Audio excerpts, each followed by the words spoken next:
Oh, so this is a pollution. What's interesting about it? Let's see.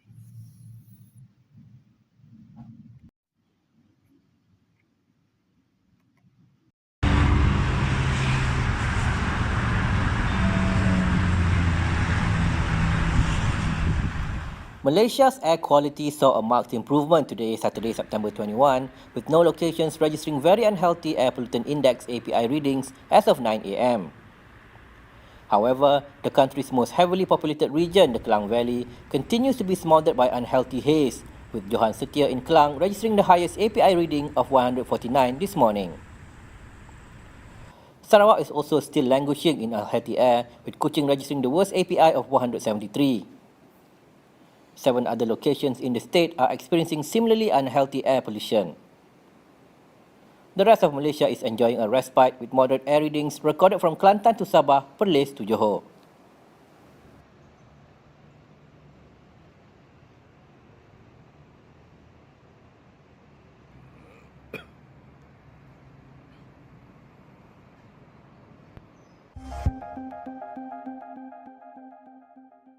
They've got a problem which is bigger than what they can deal with. Neighboring countries offering help, and you say you don't want it. So I think there's a bit of a false sense of national pride here. And I think this is where, it's a situation of all hands on deck. We come together, and that's what ASEAN is all about. Well, I think the blame game has to stop. People are looking at ASEAN to see if they can solve a major catastrophe that is happening in the region. And if we fail again, then people will not have a sense that we are able to operate as a region that talks about caring and sharing, and as a region that can solve its own problems.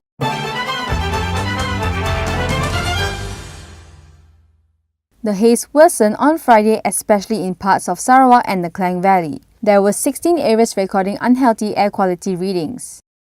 Sarawak was one of the worst hit states, with an air pollutant index reading of 182 for Samarahan, 172 for Sri Aman, and 163 for Kuching. The API reading of between 100 to 200 indicates unhealthy air quality. The hazy weather also delayed 2 flights at the Kuching International Airport, grounded helicopters, and disrupted ferry services. The 6 areas in the Klang Valley that recorded unhealthy readings were Batu Muda, Petaling Jaya, Banting, Shah Alam, Port Klang, and Putrajaya. The hazy condition in Malaysia over the past week is caused by land and forest fires in Sumatra and Kalimantan, Indonesia.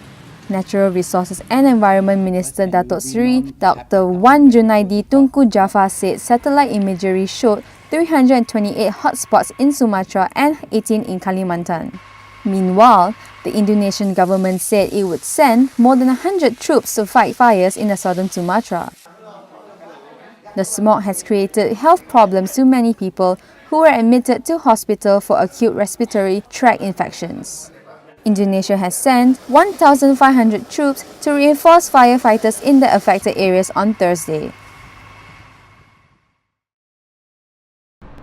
Malaysia's administrative capital, Putrajaya, shrouded in haze, with air pollution reaching levels deemed very unhealthy.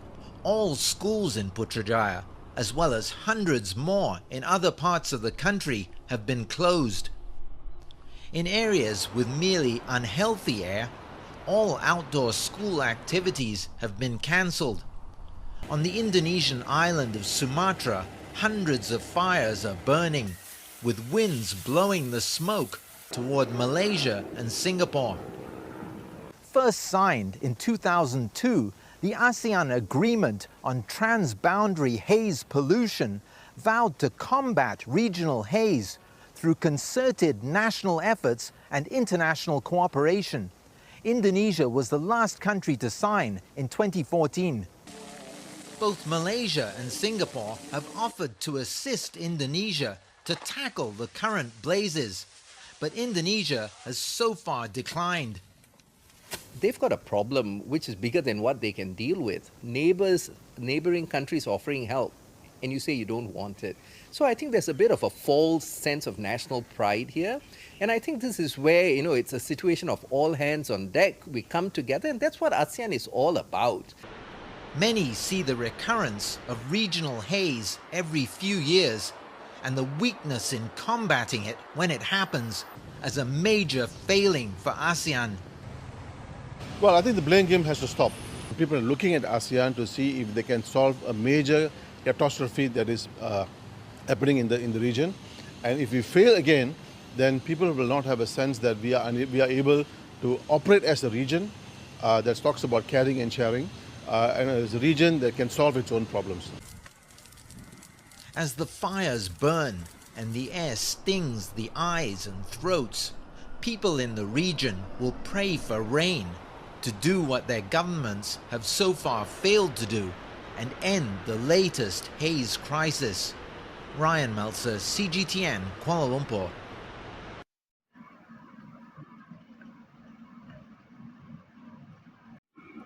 Oh no, that's so scary. How can we do so much air pollution?